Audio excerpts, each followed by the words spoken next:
മഹാരാഷ്ട്രയിലെ ബദ്ലാപൂരിൽ സ്കൂൾ കുട്ടികളെ പീഡിപ്പിച്ച കേസിൽ പ്രതി ഏറ്റുമുട്ടലിൽ കൊല്ലപ്പെട്ട സംഭവം വിവാദമാകുന്നു. വ്യാജ ഏറ്റുമുട്ടലെന്ന പ്രതിപക്ഷാരോപണത്തിന് പിന്നാലെ അന്വേഷണത്തിന് 8-അംഗ പ്രത്യേക സമിതി രൂപീകരിച്ചു. പോലീസിന്റെ തോക്ക് തട്ടിയെടുത്തതിനെ തുടർന്നുണ്ടായ ഏറ്റുമുട്ടലാണ് പ്രതി അക്ഷയ് ഷിൻഡേക്ക് വെടിയേറ്റത്. പി ബസന്ത് വിവരങ്ങൾ നൽകും. ബസന്ത്, ഈ കേസുമായി ബന്ധപ്പെട്ട വിവരങ്ങൾ, ആരോപണത്തിന്റെ വിശദാംശങ്ങൾ.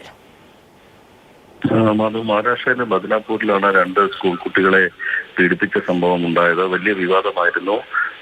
നാട്ടുകാർ തീവണ്ടി തടയുന്നതടക്കമുള്ള പ്രക്ഷോഭ പരിപാടികളിലേക്ക് നീങ്ങിയ ഘട്ടത്തിലാണ് അക്ഷയ് ഷിൻഡെ പോലീസ് അറസ്റ്റ് ചെയ്യുന്നത്.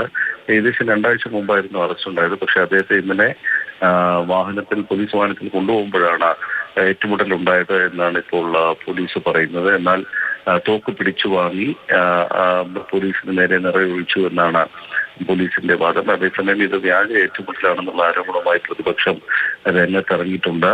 ഏതായാലും സുപ്രീം കോടതി നിർദ്ദേശപ്രകാരം തന്നെ ഇപ്പോൾ ഒരു 8-അംഗ പ്രത്യേക അന്വേഷണ സംഭവത്തെക്കുറിച്ച് അന്വേഷിക്കുന്നതിന് രൂപീകരിച്ചിട്ടുണ്ട്.